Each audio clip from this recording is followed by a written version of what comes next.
जय हिंद दोस्तों। आज के हम इस वीडियो में समझते हैं हिंदी जो 100 मार्क्स का पूछा गया है, उसमें जो भी इम्पोर्टेंट क्वेश्चन है वो सारे क्वेश्चन को हम लोग इसमें समझते हैं। आइए दोस्तों, देर न करते हुए हम लोग स्टार्ट करते हैं। आइए, ये क्वेश्चन जो है से आप ये देख लीजिए दोस्तों। ये 2022 में जो पूछा हुआ क्वेश्चन है वो सारे क्वेश्चन को आज हम लोग ये डील करेंगे। तो आइए दोस्तों, देर न करते हुए हम अपनी क्वेश्चन नंबर फर्स्ट की ओर चलते हैं। देखिए क्वेश्चन नंबर फर्स्ट क्या कर रहा है, ध्यान दीजिए दोस्तों। क्वेश्चन नंबर फर्स्ट कर रहा है कि हिंदी में कितने वचन होते हैं। तो देखिए हिंदी में कितने वचन होते हैं दोस्तों, ये तो आसान क्वेश्चन है। हिंदी में तो होते हैं 2 वचन होते हैं, एक होता है एक वचन, एक होता है बहुवचन होता है। इसलिए इसका आंसर क्या होना चाहिए, इसलिए इसका आंसर हो जाएगा सी। ठीक है दोस्तों, क्वेश्चन नंबर अगला देखते हैं। क्वेश्चन नंबर 2 क्या कर रहा है, तो कह रहा है तीर से बाघ मार दिया, तीर से बाघ को मार दिया गया।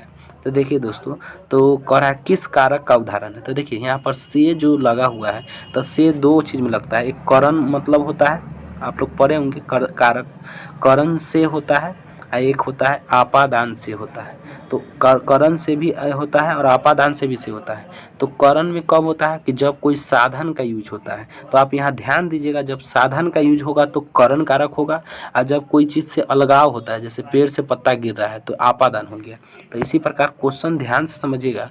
तो क्वेश्चन क्या कर रहा है, तीर से यानी साधन बन रहा है। तीर क्या बन रहा है, साधन। तो साधन जब भी यूज हो और से का बात होगा दोस्तों, तो याद रखिएगा वो आंसर जो होगा क्या होगा, करण होगा। तो आप इस बात को समझ गए। अब हम लोग क्वेश्चन नंबर जो है से अगला देखते हैं। क्वेश्चन नंबर 3 देखिएगा दोस्तों। क्वेश्चन नंबर 3 क्या कर रहा है कि यह मेरा छोटा भाई सौरभ है। यह मेरा छोटा भाई क्या है दोस्तों, सौरभ है। तो यह मेरा छोटा भाई सौरभ है, इसका मतलब ये हुआ कि इसका जो है से इस लड़का से, इस भाई से मेरा संबंध है।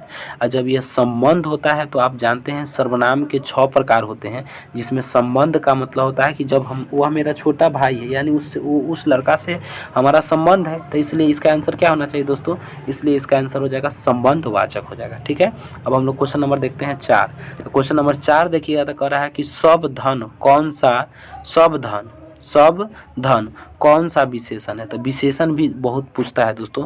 शब्द कथी करा क्वेश्चन, सब धन।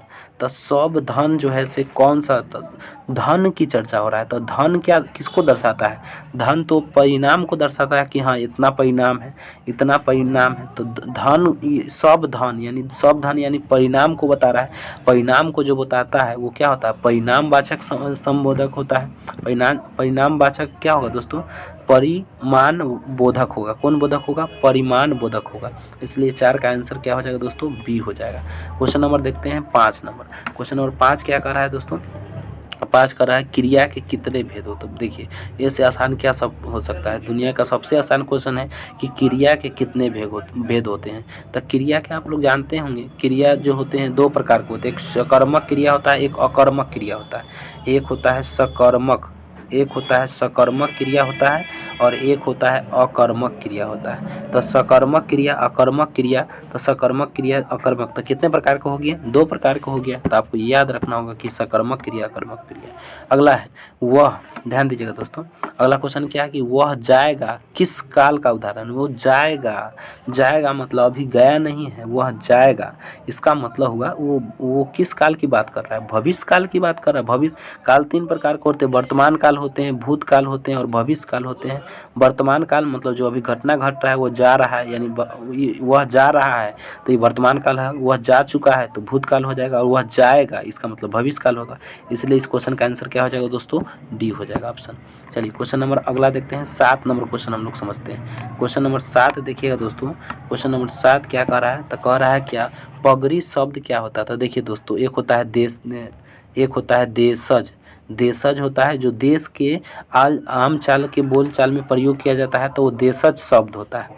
अच्छा, जो शब्द विदेश से आया हुआ है वह हो जाता है विदेशज शब्द। और संस्कृत के बिगड़े हुए रूप को तत्सम कहते हैं और तद्भव जो यूज होता है। देखिए ये सब पढ़ना, आप ज़्यादा पढ़ाएंगे तो वीडियो लंबा हो जाएगा, इसलिए आपको जो ज़रूरी है वही आपको समझा देते हैं, ठीक है। पगड़ी शब्द कौन सा शब्द है, तो पगड़ी शब्द जो है देशज है, आप नॉर्मली शब्द है। पगड़ी शब्द हम लोग अपना देश में नहीं यूज़ करते हैं और अपना देखने बोलने से नहीं लग रहा है। पगड़ी, पगड़ी मतलब अपना देश भारत का शब्द लग रहा है, तो इसलिए देशज शब्द हो जाएगा, ठीक है दोस्तों। जैसे लोटा हो गया, देशज शब्द हो जाएगा, पगड़ी हो जाएगा, लाठी हो जाएगा, ये सब क्या है पगड़ी। लेकिन हम यहाँ पर कुर्सी की बात करेंगे तो कुर्सी देशज नहीं है, विदेश से आया हुआ इंग्लिश शब्द है, तो विदेशज हो जाता है, ठीक है दोस्तों। चलिए अगला क्वेश्चन नंबर देखते हैं। क्वेश्चन नंबर देखते हैं हम लोग नेक्स्ट क्वेश्चन नंबर, ध्यान दीजिएगा। करा कि जिन शब्दों के खंड सार्थक न हो तो उसे हम लोग क्या कहेंगे। देखिए दोस्तों बहुत इंपॉर्टेंट क्वेश्चन आ गया। करा कि जिन शब्दों के अर्थ सार्थक न हो तो उसे हम लोग क्या कहेंगे। तो जिस खंडों के दूर, जैसे देखिए दो शब्द की अब प्रकार देखिएगा, तो एक होता है रूट शब्द होता है, एक क्या होता है दोस्तों, रूट शब्द होता है। एक होता है यौगिक शब्द होता है, एक होता है यौगिक शब्द होता है, और एक होता है यौगरूट शब्द होता है। ये तीन प्रकार के शब्द होते हैं। रूट शब्द कहने का मतलब जैसे हम मन लिख दिए, तो मन को क्या करेंगे, म अजोर न करेंगे, तोड़ दिए, तो म का कुछ मतलब नहीं होता है, न का कुछ मतलब नहीं होता है। तो जिन शब्दों को तोड़ने के बाद उसका कोई मतलब नहीं हो तो समझिए कि दोस्तों वो शब्द जो है से वो शब्द है रूट शब्द है। तो क्वेश्चन ने क्या करा कि जिन शब्दों के खंड सार्थक न हो, जिन शब्दों का खंड सार्थक न हो तो उसे हम लोग क्या कहेंगे। तो जिन शब्दों को तोड़ेंगे उसका अर्थ सार्थक ना होगा तो रूट शब्द होगा, और जिन खंडों को तोड़ने के बाद उसका अर्थ सार्थक होता है तो योग रूट, जैसे हम कहेंगे विद्यालय। तब विद्यालय को तोड़िएगा दोस्तों, विद्यालय को तोड़िएगा, तब विद्यालय को तोड़िएगा तो क्या हो जाएगा, विद्या जोर आलय हो जाएगा, विद्या जोर क्या हो जाएगा, आलय हो जाएगा। तब विद्या जोर आलय होगा। आप जानते हैं विद्या का मतलब समझते हैं कि विद्या, आलय का मतलब होता है घर। तो जिस घर में विद्या को ग्रहण किया जाता है विद्यालय, तो जिन शब्दों को तोड़ने के बाद उसका अर्थ होगा तो वो विद्यालय होगा, तो वो शब्द होगा यौगरूट शब्द हो जाएगा। क्या हो जाएगा, यौगरूट शब्द हो जाएगा। और जिन शब्दों को तोड़ने के बाद उसका अर्थ न निकले सार्थक तो वो होता है रूट शब्द होता है। तो समझ गए दोस्तों। अगला कोई क्वेश्चन में हम लोग यौगिक के बारे में समझ लेंगे। चलिए अगला देखते हैं, क्वेश्चन नंबर नेक्स्ट समझते हैं। कह कि विनिमय शब्द में उपसर्ग क्या है। उपसर्ग का मतलब आप लोग जानते होंगे, उपसर्ग का मतलब होता है कि जो शब्द पहले लग जाता है और उसके अर्थ को बदल देता है। तो आप ही लोग बोलिए दोस्तों विनिमय में, तो विनिमय में कौन शब्द पहले लगा हुआ है। विनिमय में अगर हम आपसे पूछेंगे कौन शब्द पहले लगा हुआ है तो बी लगा हुआ है, इसलिए इसका आंसर क्या हो जाएगा, बी। बी का है तो ऑप्शन नंबर सी हो जाएगा, ठीक है। क्वेश्चन नंबर अगला देखते हैं। वंदना शब्द में क्या प्रत्यय है। तो प्रत्यय का मतलब होता है कि जो लास्ट में लगे, जो कहाँ लगल है दोस्तों, लास्ट में लगे। उपसर्ग का मतलब होता है, उपसर्ग का मतलब होता है कि जो शुरू में लगल रहेगा, जो शुरू में लगल रहेगा तो उपसर्ग होगा, और जो लास्ट में लगेगा तो वो होगा क्या, प्रत्यय होगा। तो आप ध्यान दीजिएगा वंदना में शब्द में कौन सा प्रत्यय है, वंदना। तो देखिए बंधना, देखिए ध्यान दीजिए लास्ट में क्या लग रहा है आपको, ना लग रहा है। लास्ट में क्या लग रहा है, ना। तो ना नहीं है यहाँ, ना नहीं छुपा हुआ दोस्तों, ना में न में अ छुपल है और एगो आकार है तो आ लगेगा। क्या दोस्तों, लास्ट में क्या छुपा हुआ है, आ। तो इसलिए इस क्वेश्चन का आंसर क्या हो जाएगा, सी हो जाएगा। ना मार देते थे तो ना तो गड़बड़ हो जाता है। वंदना, ना नहीं है, इस न में देखिए तो अ छुपल है एगो आकार आ, तो ना जो सबसे लास्ट में होता है, सबसे लास्ट में आ है, इसलिए इसका आंसर क्या हो जाएगा, ऑप्शन नंबर सी हो जाएगा, ठीक है। क्वेश्चन नंबर आप देखते हैं 11। चंद्र शर्मा गुलेरी जी किस के अभिभावक बन के मेयो कॉलेज अजमेर में गए थे। चंद्र शर्मा गुलेरी जो है किसके अभिभावक बन के मेयो कॉलेज अजमेर में गए थे। तो ये तो आपको कहानी का है, कहानी आप लोग पढ़े होंगे, तो आप कहानी पढ़े होंगे तो आपको याद होगा कि खेतरी के नाबालिग राजा जय सिंह के जो है से, जय सिंह जो था खेतरी के नाबालिग राजा जय सिंह के जो है से वो चंद्र शर्मा उसी के अभिभावक बनकर मेयो कॉलेज में गए थे। तो इसका आंसर क्या हो जाएगा, सी हो जाएगा। क्वेश्चन नंबर देखते हैं 10 नंबर क्वेश्चन क्या कर रहा है कि बातचीत में, क्या दोस्तों, बातचीत शीर्षक निबंध के अनुसार रस समुद्र किसकी बातचीत का उमरा हुआ आता है। तो दो हम सहेलियों की बात, दो हम सहेली, अगर दो गो सहेली एक साथ बैठ जाएगा तो पूरा दिल खोल के बात करता है। उसमें शब्द का रुकावट नहीं होता है। और सही भी बात है, बात हम कम पूरी तरीक़ा से कर सकते हैं कि जो सामने वाला दो ही व्यक्ति हो, एक वो व्यक्ति एक हम व्यक्ति, दोनों व्यक्ति एक दूसरे को अच्छा से जानते हैं, तो बात जो है से बहुत बढ़िया से होगा और सारा बात है ना। और बात कहा जाता है कि संबंध वही होता है जहाँ शब्दों का रुकावट ना हो, जहाँ पर आप कुछ भी बोल दे बगल वाले को जो है से उसको मजाक समझे, ठीक है ना दोस्तों। चलिए देखिए अगला क्वेश्चन नंबर हम लोग देखते हैं, इसलिए इसका आंसर क्या हो जाएगा, ए हो जाएगा, दो हम सहेली की बातचीत में, ठीक है। अब देखिए क्वेश्चन नंबर 13 क्या है समझिए। क्वेश्चन नंबर 13 कह रहा है कि उसने कहा था शीर्षक कहानी में यह किसने कहा कि आदमी उठ सिंगरी में कोले डाला है। वाह, देखिए उसने कहा था, तो ये कहानी आप लोग पढ़े होंगे दोस्तों, तो आपको अच्छा खासा याद होगा कि सूबेदार हजारा सिंह जो है ये बात बोले थे। इस सूबेदार हजारा सिंह बोले थे कि उद्यमी सिंगरी कोले डाल, उदगी उठ सिगरी में कोले डाल, ये शब्द सूबेदार हजारा सिंह कहे थे, ठीक है। देखिए ना, सूबेदार से सूबेदार, सिगरी से सिगरी याद रखिएगा। चलिए अगला क्वेश्चन तो बड़ा आसान है, ये क्वेश्चन तो आपको याद ही होगा दोस्तों। क्वेश्चन नंबर 14 देखिए, क्वेश्चन नंबर 14 क्या कह रहा है, तो क्वेश्चन नंबर 14 कह रहा है कि जयप्रकाश नारायण मार्क्सवादी कब बने थे। तो मार्क्सवादी ना वो बने थे 1924 में, 1924 में जाकर वो मार्क्सवादी बने थे। अब आपका क्वेश्चन आएगा कि मार्क्सवादी क्या है, तो इसका डिटेल्स आपको जो है से जब ये कहानी पढ़िएगा तो उसमें आपको पता चल जाएगा, अभी बतलाएंगे तो वीडियो लंबा हो जाएगा दोस्तों, ठीक है। तो क्वेश्चन नंबर आप समझ गए, 14 नंबर क्वेश्चन समझ गए, इसका आंसर क्या हो जाएगा, तो सी जो है से इसका आंसर हो जाएगा। अब हम लोग देखते हैं क्वेश्चन नंबर 15। क्वेश्चन नंबर 15 देखिएगा, कह रहा है जयप्रकाश नारायण पुरस्कार का नाम क्या था। जयप्रकाश नारायण का पुरस्कार का नाम क्या था, बाउल था। क्या था, पुरस्कार का नाम क्या था। जयप्रकाश नारायण का पुकार का नाम क्या था, पुकार, इसमें गलती दे दिया है दोस्तों, पुकार का नाम, पुराना नाम, बचपन का नाम बाउल था। क्या था उनका नाम, बाउल था, तो याद रखिए बाउल क्या था दोस्तों, बाउल था। चलिए क्वेश्चन नंबर हम लोग समझते हैं नेक्स्ट। क्वेश्चन नंबर नेक्स्ट समझिएगा दोस्तों। क्वेश्चन नंबर नेक्स्ट क्या कह रहा है, अर्धनारीश्वर से। तो अर्धनारीश्वर में ध्यान दीजिएगा, तो क्या कह रहा है कि अर्धनारीश्वर शीर्षक पाठ हिंदी साहित्य की कौन सी विद्या है। अर्धनारीश्वर शीर्षक पाठ जो है हिंदी साहित्य की कौन सी विद्या है। तो हिंदी साहित्य की नहीं, ये अर्धनारीश्वर एक प्रकार का निबंध है दोस्तों। क्या है दोस्तों, यह एक प्रकार का निबंध है। ये निबंध लिखा गया था, लेकिन इस प्रकाशित होने का निबंध के रूप में आप पढ़िएगा ना। अर्धनारीश्वर एक निबंध जिसमें नर नारी के रूपों को दर्शाया जाता है कि सब नर नारी की तरह काम कर सकती है, नर सब का कर सकता है ना, शिव के रूप को दर्शाया गया था। एक प्रकार का क्या है दोस्तों, निबंध है, ठीक है। क्वेश्चन नंबर हम लोग समझते हैं 17 नंबर। क्वेश्चन नंबर 17 ध्यान दीजिएगा। 17 क्या कह रहा है, बचपन में खेलने के लिए सच्चिदानंद हीरानंद वात्स्य अज्ञेय की नाटक लिखा था। तो वो क्या था, बचपन में खेलने के लिए ये है उनका नाटक है, सच्चिदानंद हीरानंद वात्स्य अज्ञेय ने कौन सा नाटक लिखा है बचपन में खेलने के लिए। तो उनका जो है से बहुत फेमस जो है से लिखा हुआ वो है उनका जो है से इंद्र सभा जाकर पढ़िएगा ना, मजा आएगा दोस्तों पढ़ने में। उसमें बचपन की जो है से बातों को जो है से चर्चा किया गया है। इंद्र सभा जो कि हीरानंद वात्स्य अज्ञेय के द्वारा जो है से ये लिखा गया है, ठीक है। जो मालती वाला नहीं है दोस्तों, वो वाला को कहानी के लिए ही रचित है। चलिए क्वेश्चन नंबर देखते हैं 18। क्वेश्चन नंबर 18 कह रहा है, रोज शीर्षक कहानी में मालती मिट्टी का बर्तन गर्म पानी से क्यों धो रही है। मिट्टी का जो बर्तन है वो गर्म पानी से क्यों धो रही थी। तो मिट्टी का बर्तन गर्म पानी से धो रही थी।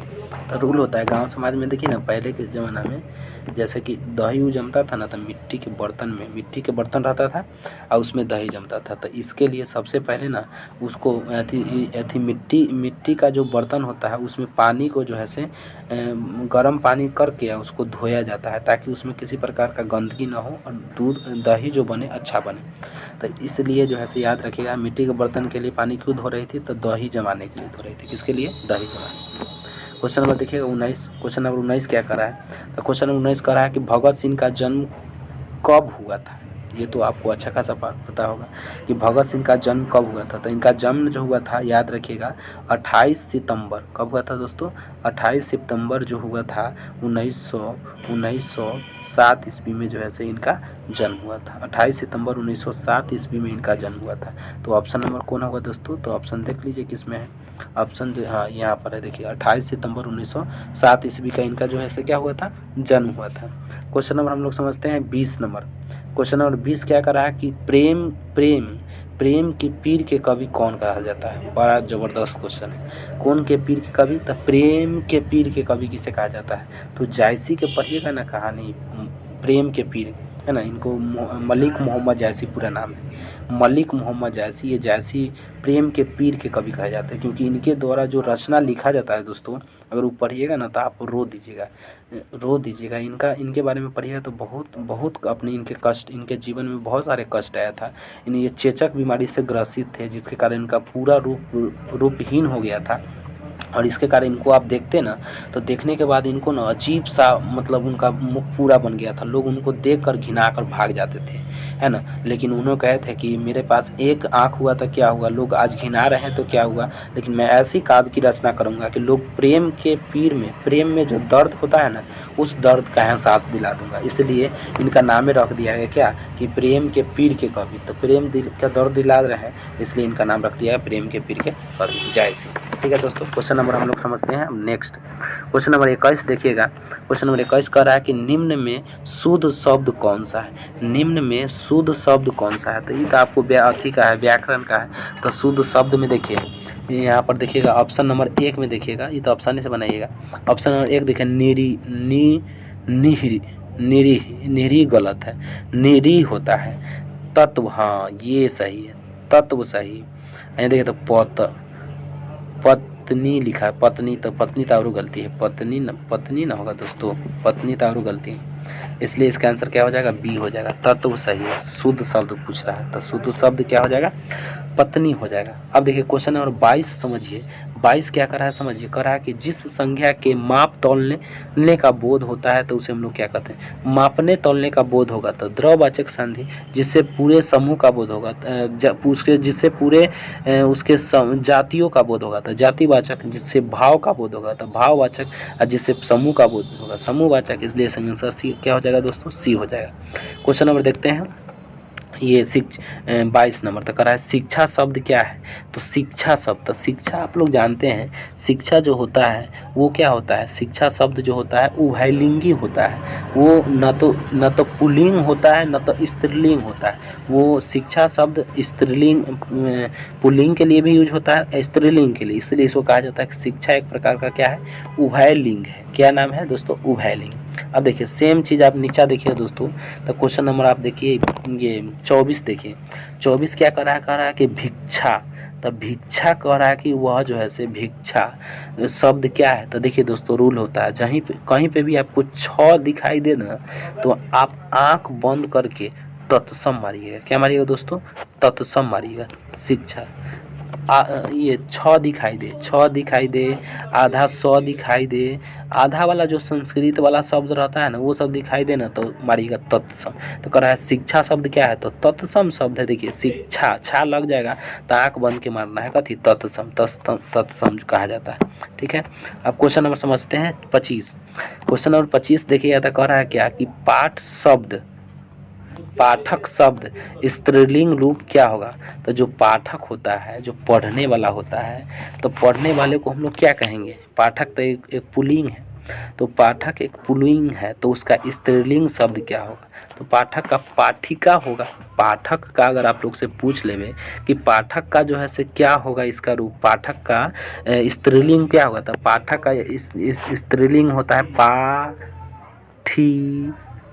क्या होता है दोस्तों, पाठिका होता है। क्या होता है, पाठिका। आप याद रखिएगा, पाठक का स्त्रीलिंग क्या होगा, पाठिका होगा।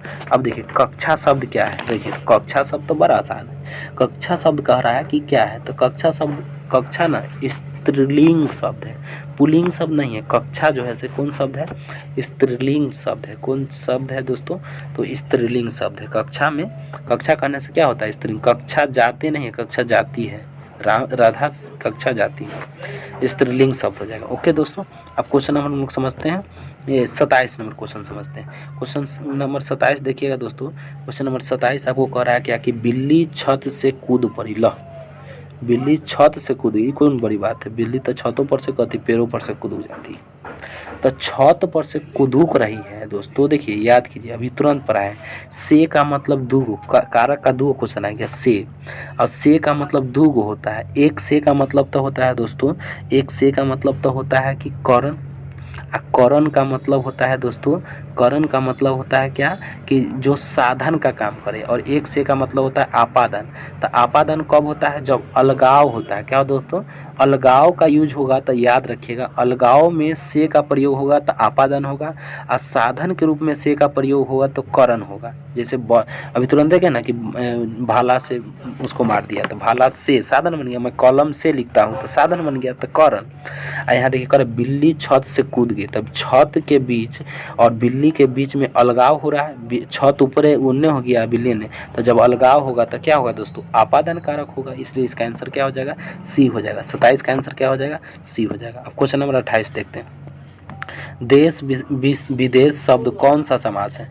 देश विदेश शब्द, ला देश विदेश शब्द, तो देश विदेश शब्द समाज में देखिएगा तो जिसमें इस हाइपन टाइप का लगे, यानी सब एक दूसरे के विपरीत आ जाता है, देश विदेश, आज कल, पीछे, आगे, ये सब आ जाएगा तो सब मार दीजिएगा, सीधे आँख बंद करके मार दीजिएगा। कौन दोस्तों, इसको द्वंद्व समास मारिएगा। कौन समास मारिएगा, द्वंद्व समास। 28 का आंसर क्या हो जाएगा, तो 28 का आंसर हो जाएगा डी, द्वंद्व समास होगा। क्यों, क्योंकि देश विदेश ऐसा हाइपन चीज रहा है और एक का एक विपरीत है, और हाइपन का मतलब होता है और चीज, और सेम चीज यहाँ पर भी रहता है ना, देश देश, विदेश विदेश, या धीरे धीरे, तो जब दोनों शब्द बराबर होता है ना तो उसको हम अव्ययी भाव समास कहते हैं। कौन भाव समास दोस्तों, अव्ययी भाव समास कहते हैं। ठीक है, तो क्वेश्चन नंबर हम लोग नेक्स्ट समझते हैं 29 नंबर क्वेश्चन।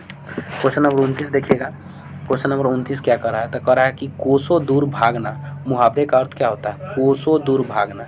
कोसों दूर भाग गया तो भाग जाओ, जितना जहाँ भागना है भागो, मरना है मरो, कैसे भाग जाए, कोसों दूर भागना।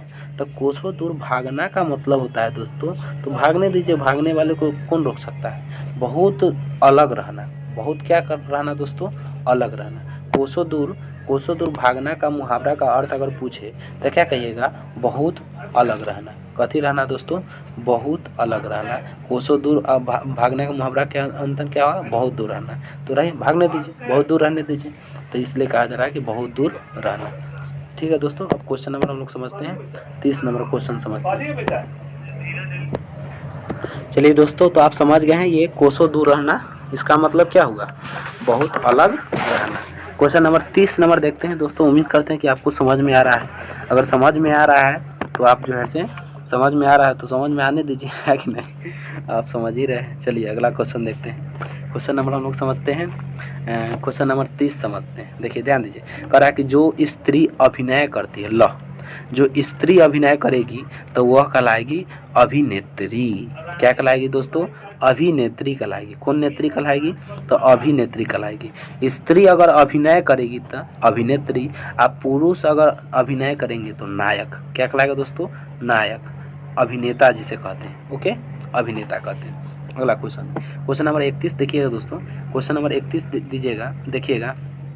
क्वेश्चन नंबर 31 कह रहा है, तुमुल कोलाहल कलह में शीर्षक कविता किस महाकाव्य का अंश है। तुमुल कोलाहल कलह, तुमुल कोलाहल कलह में जो होता है, तुमुल कोलाहल कलह में वह किसकी है, तुमुल कोलाहल पढ़िए ना तो एक कमायनी है, इसी के अंश से लिया गया है तुमुल कोलाहल कमायनी, जिसमें मनु का, श्रद्धा का, ईरा का चर्चा किया गया है। मनु का मतलब होता है मनुष्य का, मनु का मतलब होता है मनुष्य का मन, मनुष्य का मन, हृदय, मनु हो गया। और उसके बाद होता है, मनु के बाद होता है ईरा, मनुष्य का बुद्धि। ईरा का मतलब होता है, ईरा का मतलब होता है, ईरा का मतलब होता है मनुष्य की बुद्धि। और उसके बाद होता है ईरा, मनु हो गया। श्रद्धा, श्रद्धा का मतलब होता है मनुष्य का हृदय। तो देखिएगा आपको ना, आपका मन हमेशा विचलित रहेगा, आपके मन में न, या तो आपको जो है से बुद्धि का चलेगा या तो हृदय चलेगा। मन बुद्धि कहेगा कि ये काम कर ले, चाहे गलत रहे सही, उसे कोई मतलब नहीं, ये कहे। हृदय अगर गलत रहेगा ना तो उसको रोकने की परमिशन देगा, अगर सही रहेगा तो नहीं कहेगा ठीक है करिए। तो आपका जो अपना है ना वो श्रद्धा है, आपका हृदय है। मन का बात हमेशा नहीं मानना चाहिए दोस्तों। मन का बात अभी तो मन कर रहा हो कि नहीं छोड़ देते हैं, अब दूसरा समय देख लेंगे, तो मन देखिए वो आपका बेवफा है, वो बेवफा सनम है। ये आपका अपना है। श्रद्धा कौन है? अपना है। इसलिए आप हमेशा अपने मन पे, हमेशा आपके मन पर दो का युद्ध होते रहता है, या तो श्रद्धा या तो ईरा। इसलिए आप कहते हैं, इसलिए कहते हैं कि अगर आपको जो है से आपको जो है से शेर बनना है तो तितलियों का, बाज बनना है तो तितलियों का सहारा लेना छोड़ दीजिए, ईरा का सहारा छोड़ दीजिए, श्रद्धा का सहारा लीजिए, हृदय से कोई काम कीजिए, मन से काम कीजिए, तन से काम कीजिए, लेकिन जो काम होना चाहिए पॉजिटिव। ठीक है दोस्तों, क्वेश्चन नंबर हम लोग अगला देखते हैं। क्वेश्चन नंबर देखते हैं अगला। क्वेश्चन नंबर अगला क्या है, देखिए तुमुल कुलाल के हो गया तो कमायनी होगा आंसर। ठीक है, करा कि वर्ग 9 की पढ़ाई के बाद शिक्षा अधूरी छोड़ कौन कवित्री ल। वर्ग 9वां तक पढ़ लिए थे और शिक्षा को अधूरा छोड़ के असहयोग आंदोलन में लग गए थे। असहयोग आंदोलन आपको अगर याद होगा दोस्तों, तो ये शुरू किया गया था 1920 ईस्वी में। असहयोग आंदोलन शुरू किया गया था। तो वह कौन सी शेरनी है, वह भारत की कौन सी शेरनी है जो है से क्या की थी, अपनी जो है से पढ़ाई को छोड़कर और आंदोलन में चली गई थी। तो वो शेरनी है सुभद्रा कुमारी चौहान। सुभद्रा कुमारी चौहान जो पुत्र वियोग लिखे हैं, उन्होंने जो है से आंदोलन में क्या किए थे, कूद पड़े थे, लेकिन इनका कार एक्सीडेंट में इनका जो है से क्या हो गया था, देहांत हो गया था। आइए क्वेश्चन नंबर हम लोग समझते हैं 33 नंबर क्वेश्चन। तो क्वेश्चन नंबर 33 कह रहा है कि तेज तम अंश ल, उल्लुंग उल्लुंग शब्द हो, तेज तम अंश पर तेज। आइए दोस्तों, अब हम लोग क्वेश्चन नंबर देखते हैं 33। तो क्वेश्चन नंबर 33 क्या कह रहा है, ध्यान दीजिए। 33 कह रहा है क्या कि तेजतम अंश पर तेजतम अंश पर किन जिमी कंस पर ज्यो म्लेच्छ वंश पर से शिवराज है। यह पंक्ति किस शीर्षक कविता से ली गई है। बड़ा भयंकर मज़ेदार क्वेश्चन है दोस्तों। ऐसा क्वेश्चन तो हम आज तक ही नहीं देखे। इतना मज़ेदार क्वेश्चन है कि आप इसका आंसर बतलाइए, आप ही लोग बताइए तो क्या होगा इसका आंसर, बतलाइए। आप ये पढ़े हैं कि नहीं? आप पढ़े होंगे, आप ध्यान दीजिए, पढ़े हैं आप। एक जो है से कवित करके आपको पढ़ाए थे, कवित पढ़ाए थे, उसमें ये लाइन आया था कि तेज तम अंश पर किन कंस पर, यानी जो तेज अंश कंस पे जो था, कंस पे कौन सवार थे, वो ये क्या कृष्ण भगवान के जो थी तीर धनुष या चक्र था, वो उस पर जो है से क्या सवार थे। तो ये चर्चा किया गया है किसमें, कवित में किया गया है। आप पढ़ लीजिएगा, कवित चैप्टर पढ़िएगा तो आपको आ जाएगा। चलिए भूषण से देखते हैं। भूषण ने किस रस को प्रमुखता दी है। भूषण ने किस रस को प्रमुखता दी है। तो भूषण ने जो दी थी वो दी थी वीर रस को। वीर रस यानी युद्ध वाला जो हो गया। भूषण का जो है से चलता है तो वो वीर रस का जो है से बात करते हैं। वीर रस यानी सैनिक का बात करेंगे, योद्धा का बात करेंगे, इनके काव्य में चलेगा। तो ये वीर रस की प्रमुखता सबसे अधिक दिए थे। ठीक है दोस्तों, डिमांडेड था उस समय, खूब युद्ध होता था इनके शासनकाल में। अगला है गोस्वामी तुलसीदास हिंद के कैसे महाकवि थे। गोस्वामी तुलसीदास जो थे कैसे महाकवि थे। तो तुलसीदास के बारे में तो आप लोग जानते हैं कि तुलसीदास जो थे वो जब इनका जन्म हुआ था ना, तो उनके ना मम्मी